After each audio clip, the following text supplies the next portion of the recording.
is what's gonna make a difference in the outcomes that the students have when they go through these lessons. So very heavy research based in the front, talks a lot about what you've already learned in letters if you've already been through it. We're not gonna spend a whole lot of time on that today just because we only have an hour and 15 minutes and this could probably be a full day PD. So we're gonna do the best we can with the time that we have. But then we're gonna dig into the steps of the lesson, and if you're ever confused on what it looks like during implementation, they go into heavy detail about what it should look like, what you can say, error correction procedures, and then expectations for you as the teacher delivering the lesson, and then the students receiving that information as well. So next to every step that we go through, it'll have a page number, and that's the page number that you'll find the overview for that portion of the lesson.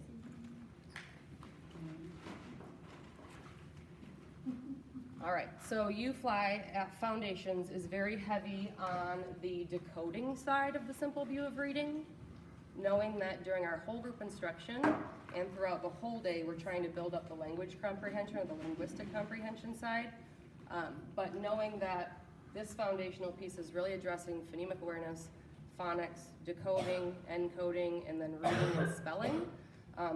So making sure that we're hitting that other side so that we can create a reading comprehender with all of those pieces put together. For those of you that have been through explicit instruction with Anita Archer or have gone through sort of training that has to do with that, it's heavy for UFLI. It's very interactive, lots of student responses. You guys are all familiar with instructional routines, and so it's going to feel very familiar to you when we walk through these pieces of the lesson as well. But just knowing that it's explicit, it's systematic, just like DRI, it goes in order of a scope and sequence. They align really nice together. And that our end goal is accuracy, but also automaticity. So fluency with being able to see the pattern, say the pattern, see the letters, know the sounds, and read the words. The lessons all spiral review. So if you're starting on lesson 1, you're only gonna see the letter A in any word that has that sound in it. By the time you get to lesson 45, where we're working on the digraph SH, you're gonna see all of the review of the components that came before it. So it's not that they have to master it at the end of one lesson because it's gonna come up over and over and over again. So every single lesson goes in order from warming up the brain with phonemic awareness, doing some individual letter sound, letter name correspondence, blending CVC words and then more difficult words as they get into it, and then teaching the new concept, which has multiple parts in it, and then getting into reading words with that new concept in it, and then bringing it right to decodable text. I feel like I'm standing in the way. Here are some suggested alignments for the PASS test or for DRI. It doesn't really align with the PASS test because the PASS test, those placements are all phonological awareness based, and this starts right away with phonics skills. However, for students that are in basic alphabet knowledge, lesson 1 is letter A, and then it goes into M, and then S, and then T.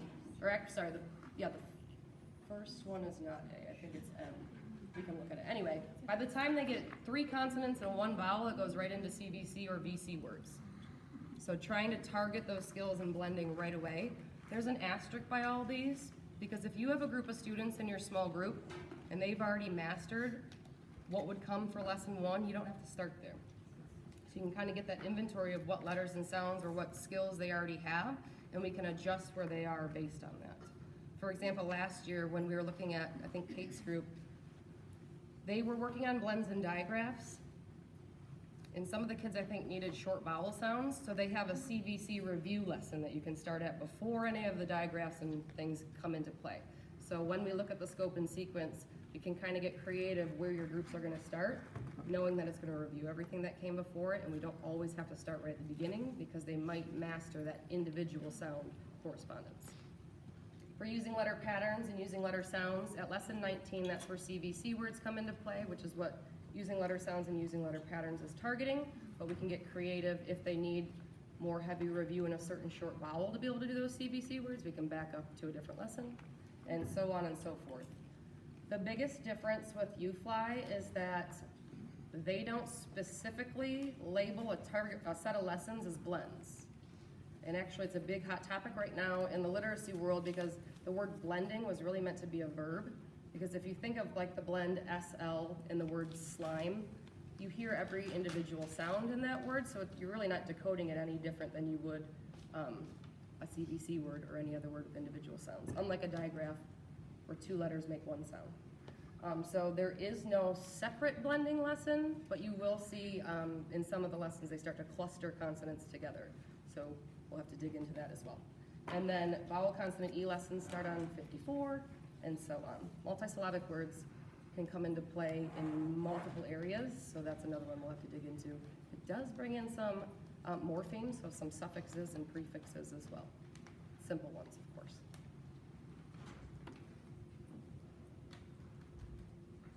All right, so accessing the lessons, your spiral bound book is going to give you the language for what to say, but there are slide decks that go with it. The slide decks are intentionally created to go along with the language that you're saying.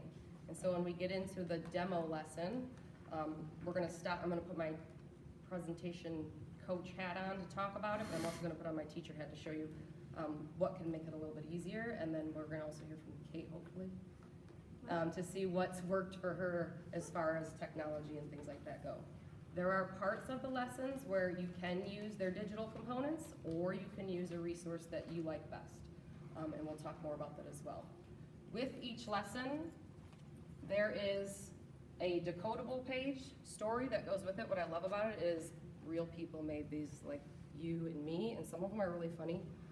They're actually really interesting. And they leave a box at the top for the students to check back and write the main idea or the most important part of the story. So there is a slight, very basic comprehension check that goes along with it.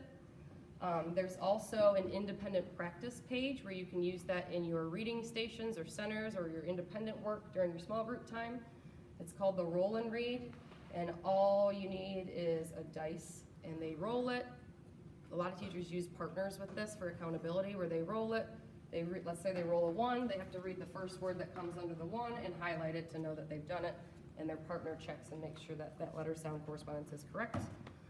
It's also an option to send home if you wanted to, but there is a home practice page that goes with every single lesson, and it just gives parents an opportunity to know what they're learning about, what they can do at home to support it, and you don't have to create anything extra. I did steal a resource from Parchment because my daughters go there and they use this, and it actually has a QR that brings you to a video of the activities happening, so I'll share that with you guys as well, so that way parents can see what that activity looks like, because it's not very, I mean, there's ideas on there, but we might not know unless you have a literacy background what all of them might mean. So it has a video hub that shows those activities in action. There's a digital foundations toolbox. This is where anything that's in your binder, you'll find the digital version of. The slide decks are on there. And then all of the extra reproducibles that are there too, but you do have a copy of all of them in paper in those binders. So they go by lesson order. It has the decodable, the roll and read, the home practice page, so that you don't have to make a bunch of copies for yourself, but just for your students.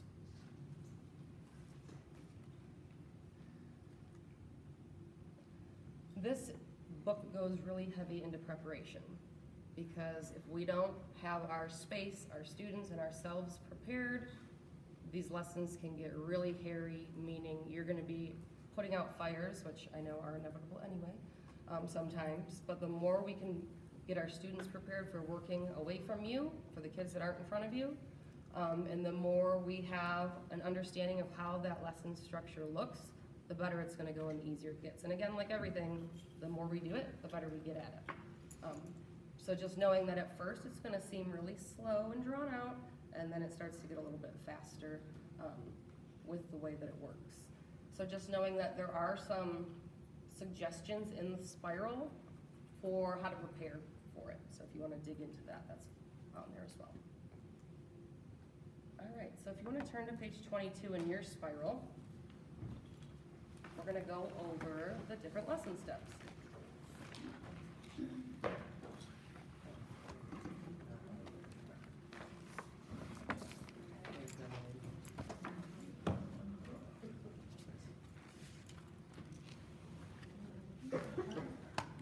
There are 8 steps in each lesson.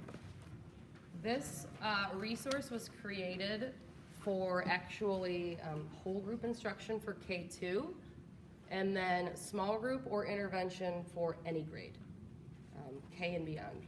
So knowing that what they're gonna tell us as far as a time frame or a suggested weekly at a glance or where to break up the lessons, it's gonna be different here because you guys are using it as a small group resource, where it's really written as that whole group or small group intervention piece. So knowing that originally they said, here's a suggested scope and seek, or here's a suggested way to break it up. Steps 1 through 5 go on day 1, and steps 5 review through 8 go on day 2, but that's if you have 45 minutes. And we don't have 45 minutes, we have 15 minutes for a small group. So at the end, I created sort of a menu of different things you can do to break the time down, because we know that we need to get our students into connected text every day. Whether it's a sentence for the first 2 days or whatnot to practice applying that skill, or it's the full-on decodable, we can get creative with that, but just knowing that we need to make sure that their eyes are seeing the connected text with that new pattern by the end of the lesson to transfer that individual skill, that isolated skill, into application so that they can see, oh, the reason why I'm doing this is so that I can actually read and write. So know that when you dig through this tool, it's gonna say, spend 15 minutes here, spend 6 minutes on this part.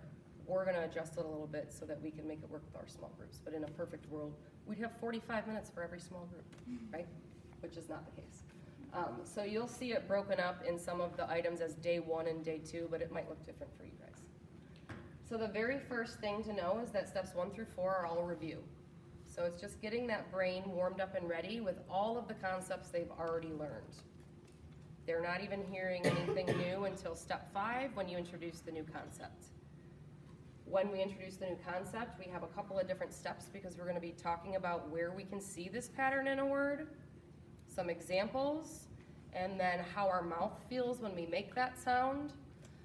And if you guys have little mirrors, that can come in really handy, especially if you have a student. I was with Emily in her room, and she had a kid. What letter were we working on? P? I think so. He was it's one of those, that you guys can probably speak to this better than I can, but it's one of those abstract concepts where you're saying, yeah, you're gonna make the p sound. Well, I think his teeth were in the way, or his tongue wasn't out far enough, and so it gives the language for the way your mouth should be shaped, and how the sound should be coming out of your mouth, and whether it's voiced and unvoiced, so that you can direct that to the students, and they can make their mouths mimic that, and then if you have those little mirrors, they can see it as well, or your camera on your phone works too. You don't have to have a mirror. But that can be really helpful for some kids because they just don't know what their mouths should be doing. Somehow we made it all out okay, knowing how to make those sounds, but that's not necessarily the case for everybody. So it goes into the articulation, it goes into the letter formation. It doesn't give you language for how to form the letter because it wants you to use the resources that you have in your curriculum, if you have them, to be able to mimic what they're hearing for handwriting time. So if you don't have anything, and I believe Wonders does have that in their writing component, you should use that. And then it also goes into mouth articulation, sound, where you see it. There's a sound wall component. Not every that part's optional. They say right in the manual, like this is the one piece that isn't 100% backed on whether or not it's necessary with research or not. But it's if you remember back to like the idea of a word wall. This is showing a picture of the way the mouth is formed, and it gives target words that go with it. And you're supposed to be placing the cards up there on your sound wall as they're being taught so that students can come back and refer to that. And the reason for that is because we have a lot of letters or letter combinations that make the same sound. Like when you get into the k sound, it could be C, it could be K, it could be CK, and there's certain rules for which ones you use at certain, you're not gonna use a CK at the beginning of a word, right? So that was something that they can look on. It's organized by the sound, not by the symbol, if that makes sense. It's an optional piece. If that's something you're looking to implement, that hub that UFLI has sound wall cards that go with it as well. But just know that that's gonna be part of your new concept introduction, but you don't have to do that piece. And then we pick up on day 2 in quotation marks, and you just quickly review the same thing you just talked about the day before on the new concept, and then we go into the new pieces. we're going to be looking at page 168 for our sample one today. And again, I'm gonna go over some of the big ideas to keep in mind. We're gonna practice it together where you're my students. It's super fun and it's just as silly for me as it is for you. But it helps us learn better. I know I'm a visual learner, and so the more I hear it and see it, the better I get at it. And then you'll have an opportunity to practice with the person next to you as well and give feedback in the less than an hour that we have. So lesson 45 is introducing the digraph SH. I'm gonna make your work cut out for you, Sean, because I'm just gonna keep moving. I should have brought the, what's the thing that has the camera on and follows you everywhere? We have them at Katie's, but anyway, we're gonna be introducing the SH combination that says sh. And so you'll notice at the top of that page, there's going to always be, on every single lesson, some instructional notes just for you. That's the box in gray. So right here it says, although students have learned double letters, like the LL or the SS, and CK, SH is the first grapheme that represents a sound that's different from either of its letters, because when the two letters come together, they make a new sound, right? So that's your overview piece. Then you're gonna see all of the different steps laid out right there for you. Everything in bold is what you say. Everything in parentheses is how they respond. Make sense? There's also gonna be some tips and tricks when we look at the lesson point, the PowerPoint slides for when to click it or when not to. You're gonna notice like my book has a bunch of highlighter marks all over it because the slides move with what you say, and the teacher actually gave me this pointer. She puts a highlighter mark after what she said last to know that's when she's supposed to switch the slide. I thought it was clever. So you don't have to do that once as you go through it. But for step one, there are no slides, it's just you and them in it together. Kate, I can only see the top of your head, it's funny. So knowing that there are the slide decks that go with it, I'm gonna flip over to here really quick. They all start with an overview page, the lesson number, the target skill. This is just for your information. When you go to get these off the hub, I'm also gonna have a Google Drive for you, but you'll have to make a copy if you wanna do what I'm about to tell you. It forces a copy right away. And for whatever reason, it's really annoying. It goes to my personal Google Drive all the time. Kate and I were just talking about it. We have like 100 copies of UFLI lessons on there now because we didn't realize it was going there. But just know that it will flip for some reason to your personal Google Drive if you have one. So if you want to move it into your work Google Drive, you'll have to share it with yourself. Otherwise, it'll say you need permission for whatever reason. But this is just, again, another overview page. When you force a copy, you can delete parts that you don't want in here. So after you've looked through it and you're like, yep, I don't need this overview page here. It's not letting me delete it, but it does normally, and I think it's because I'm presenting, but I don't know. This is your overview, this is your overview, this is your symbol key, and the symbol key just goes with the slides. Honestly, I've never really looked at this one slide right here before, so apparently there's a symbol key. But then the lesson really starts here. This is just to show students a schedule so that they know what to expect and what's gonna happen. Step one, I don't know if any of you, when we were virtual, did the University of Florida phonics lesson pieces. I know Kara, when we did Hegarty, I think we did virtually together, and I borrowed some of the slides from them, but it's following the same format if you did use it. But you would just say, today we're going over our new skill. We're gonna start with phonemic awareness. We have our visual drill, and of course they're not gonna know what a visual drill is at first, but after a while they're gonna get to know it. That's really just going through that letter sound correspondence review. We have an auditory drill, a blending drill, and a new concept. After you're done with each step, it goes back to this with a check mark next to it. So for those of you that like to check off a list like I do, it's really therapeutic for me. So then you would just start with, this is our first part. And so, I'm gonna flip back here really fast.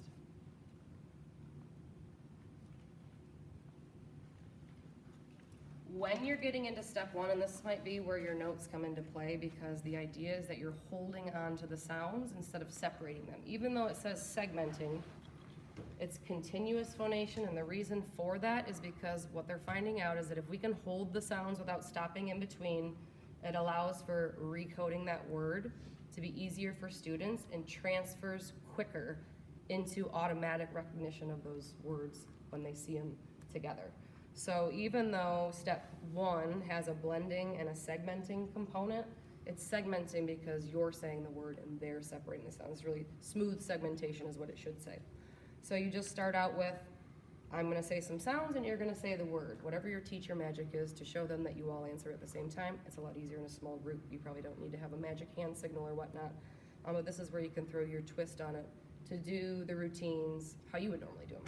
So again, bold is what you say, the parentheses are what they say. This is only supposed to take 1 to 2 minutes. There's always only 4 words for each one. Super quick. They also talk about in older grades that are receiving the intervention, if you only want to do 1 or 2, or if they're great with blending and segmenting, you can skip this part altogether, but it's really just meant to get their brain warmed up before they actually have to do the task of looking at symbols and saying what they're supposed to do. And then later in the lessons, these words become multisyllabic. Not for a while though. So, all right, so we're gonna start off with me doing it with you guys today. I'm gonna be holding up a sound for a finger for each sound. An option in small group would be tapping into an Elkonin box. You could push a bingo chip, whatever you normally do. I know lower L teachers probably do a variation of things with the arm taps. For younger kids, sometimes fine motor can be hard if they're holding up fingers. So just know that there's options depending on your kiddos. I'm gonna hold up fingers and you guys are gonna say the word.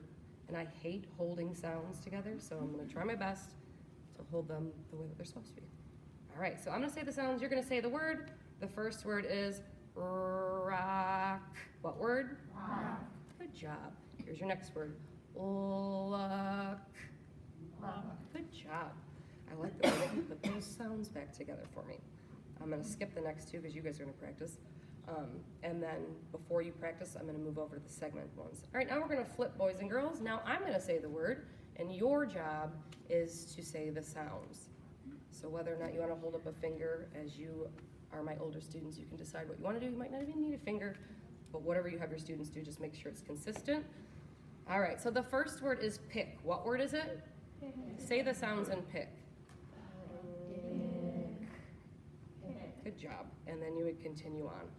Sometimes it's easier for students to remember to hold the sounds if they're like stretching like a rubber band, where this looks more like you're separating, and so it kind of helps the brain remember we're smoothing, we're stretching it out like it's a rubber band so that we say them slow. Yeah. I think we're on the right page. You're on You have 44. us on 168. You're correct. I'm doing 44. Okay. I just wanted to make sure you were paying attention. Good job using your manual. Nice job. Essentially, it all works the same, and they're not going to be saying SH, or this is the only spot they're going to hear SH, because that's the lesson we're introducing today, but they're not going to be responsible for reading it until the new concept is learned, but they are going to have it in the phonemic awareness part. So it's the only part that you'll see it pop up. So let's pretend like I just did that for lesson 45 and not lesson 44. Any other questions as far as this part goes? Pretty self-explanatory. All right, I'm gonna give you 2 minutes, and you can decide who's partner 1 or partner 2, and you're just gonna practice this really quick with the person next to you.